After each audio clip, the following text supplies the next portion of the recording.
Kopš sestdienas Latviju noklājusi sniega sega. Vietām nokrišņi ir intensīvāki un tas rada zināmas grūtības, bet citviet, piemēram, Daugavpilī, sniegs snieg periodiski, kas pilsētas komunālo pakalpojumu sniedzējiem ļauj nepārslēgties uz pastiprinātu darba režīmu. Uz šo minūti uz ceļiem strādā 4 vienības sniega šķurošanas un kaisīšanas vienības, un uz trotuāriem strādā 11 sniega tīrīšanas vienības. Situācija stabila, visi iet saskaņā ar grafiku, saskaņā ar normām. Ņemot vērā nelielo sniega daudzumu, tas no pilsētas vēl netiek izvests. Turklāt nākamās nedēļas otrajā pusē gaidāma siltāka temperatūra. Kopš 17. februāra tiek pieņemti pieteikumi dalībai konkursā par uzņēmējdarbības projektu līdzfinansējumu pašvaldības grantu programmas Impulss ietvaros. Dokumenti tiks pieņemti līdz 22. aprīļa 10:00 rītā. Pašvaldības grantu programmas mērķis ir atbalstīt jaunos uzņēmējus, radīt jaunas darba vietas, veicināt reemigrācijas procesu. Par programmas Impulss dalībniekiem var kļūt privātpersonas, kuras ir gatavas realizēt savu biznesa projektu Daugavpilī. Konkursam var pieteikties arī komersanti, kuri uzņēmuma reģistrā reģistrēti neilgāk kā 2 gadus. Uzņēmējdarbības projektu konkursā tiek gaidīti arī reemigranti, kuri ir gatavi uzsākt savu uzņēmējdarbību Daugavpilī, un tirgotāji, kas rada jaunas darba vietas, kurās tiek nodarbināti reemigranti. Minimālā dotācijas summa būs 5000 eiro, bet maksimālā līdz 15 000 eiro. Pašvaldības programmas Impulss budžets ir 93 000 eiro. Tajā skaitās 60 000 eiro Daugavpils pilsētas domes finansējums un 33 000 eiro Latgales plānošanas reģiona līdzfinansējums. Kopš 2014. gada programmas Impulss ietvaros atbalstīti 100 biznesa projekti. Kopējais pašvaldības līdzfinansējuma apjoms bijis aptuveni 565 000 eiro. Pagājušā gada nogalē stājās spēkā ministru kabineta noteikumi numur 880, kas nosaka altuma līdzfinansējuma apmēru, ko daudzstāvu māju dzīvokļu īpašnieki varēs saņemt par ēkas renovācijas darbiem. Taču jaunajā programmā ir arī dažas nianses. Pirmkārt, nākamo 5 gadu laikā tiks veicināta ceturkšņa renovācija. Kā stāsta Daugavpils dzīvokļu un komunālā uzņēmuma pārstāvji, runa ir par 2 vai 3 daudzstāvu māju, kas atrodas viena kvartāla robežās, vienlaicīgu renovāciju. Šajā gadījumā projekta līdzfinansējums var sasniegt līdz 50% no projektu kopējām izmaksām. Otrkārt, līdz 45% altuma līdzfinansējuma būs pieejams ēkas energoefektivitātes uzlabošanas projektiem, kuru mērķis būs ventilējamas fasādes izveide.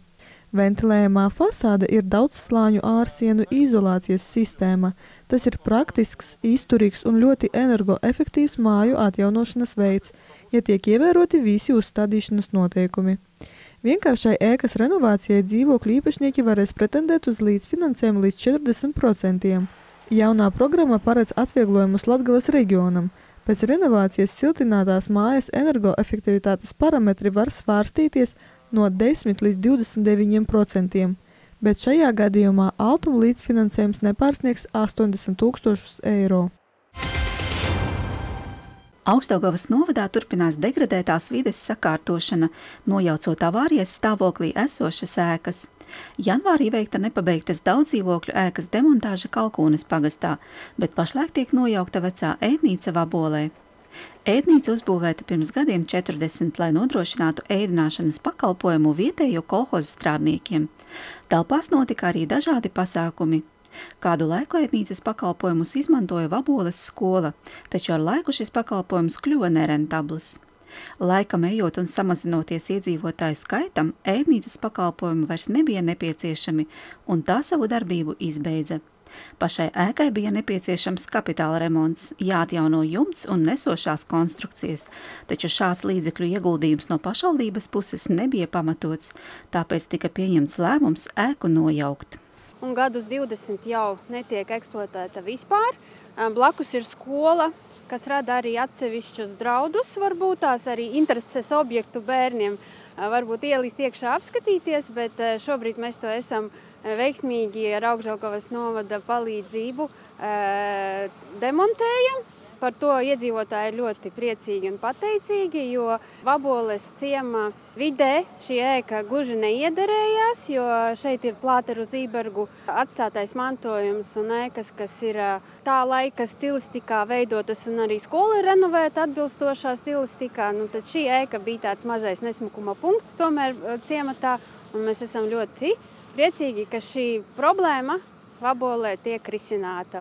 Vecā ēdnīca atrodas līdzās Vaboles pamatskolai, tāpēc radīja bažas gan bērnu vecākiem, gan skolotājiem, jo grausts raisīja bērnos interesi to izpētīt, kas savukārt var apdraudēt bērnu drošību. Šodien ir tāds notikums, uz kuru skatoties šķiet, ka kaut kas tiek iznīcināts, bet patiesībā nē, tas, kas ir savu mūžu nodzīvojis, tāpat kā dabā, tāpat ar ēkām un celtnēm, ja reiz to nevar lietot, ja tā vairs nav droša, tad tā ir jānovāc.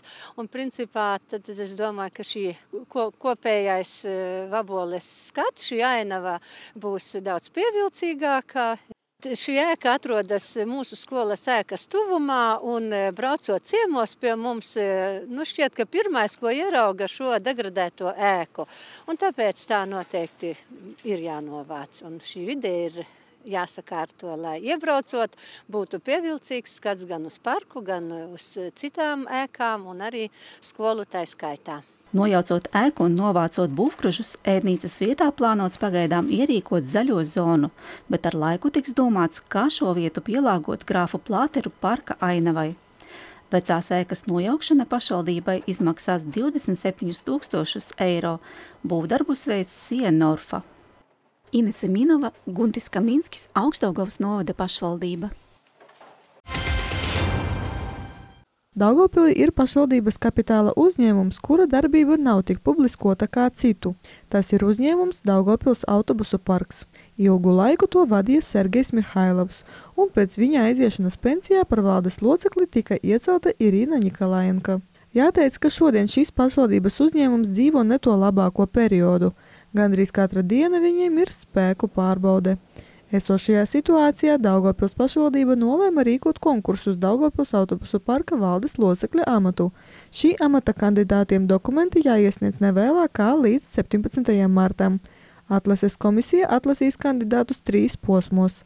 Kurš kļūs par vadītāju, nav zināms, bet viens no galvenajiem šī uzņēmuma vadītāja uzdevumiem būs stabilizēt tā finansiālo stāvokli. Pirmo reizi Daugavpils basketbola vēsturē mūsu pilsētā tika aizvadīts Užavas kausa finālmačs, kura rezultāti noteica šīs ļoti prestižās balvas ieguvēju. Šoreiz norises vietā tikās VF Rīga un viesis no Kurzemes – komanda Ventspils. Diezgan aizraujošā cīņā galvaspilsētas klubs izcīnīja 4. uzvaru. Ļoti grūti, Ventspils ļoti laba komanda, ļoti kustīga komanda ar daudz tādām stiprām pusēm, kas mums bija jāierobežo, bet beigās mums tas izdevās. Jums turpinās līgas sacensības? Jā, mēs turpinām sezonu, tagad 2 dienas atpūšamies un gatavojamies tālāk. Kādi jums ir plāni? 2 tituli vēl jāizcīna tituls Latvijas-Igaunijas līgā un pēc tam vēl Latvijas čempionātā, tā kā vēl ir kas darāms jāizdara. Šoreiz ne viss izvērtās tā, kā būtu gribējis basketbola līdzjutējs. Nekādu spraigu cīņu īsti neredzējām. Gandrīz jau no spēles pirmajām minūtēm vadībā izvirzījās Rīgas komanda, un pēc pirmās ceturdaļas jau bija vadībā ar 35-20. Otrajā 10 minūtē Ventspiltnieki palielināja spiedienu, un tas nesa vēlamo rezultātu. Komanda pārspēja pretinieku ar rezultātu 27-25. Trešajā ceturdaļā rīdzinieki uzvarēja, taču ar nelielu pārsvaru 18-15. Un noslēdzošajā ceturdaļā atkal padevās viesiem no Kurzemes ar 19-18. Kopējais šīs tikšanās rezultāts bija ļoti pārliecinoša VF Rīga uzvara ar rezultātu 96-81. Viens no mača galvenajiem varoņiem bija Rīgas komandas leģionārs Isufs Sanons, kurš nopelnīja 25 punktus. Protams, daudzi fani steidzās pie viņa, lai saņemtu autogrāfu. Tomēr nemazāk grūti bija tikt līdz Latvijas izlases, kā arī VF Rīga kapteiņa Daira Bertāna.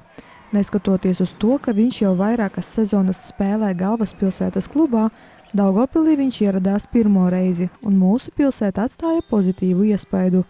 un viņš ne minūti nenožēloja, ka šī fināla spēle notika mūsu pilsētā.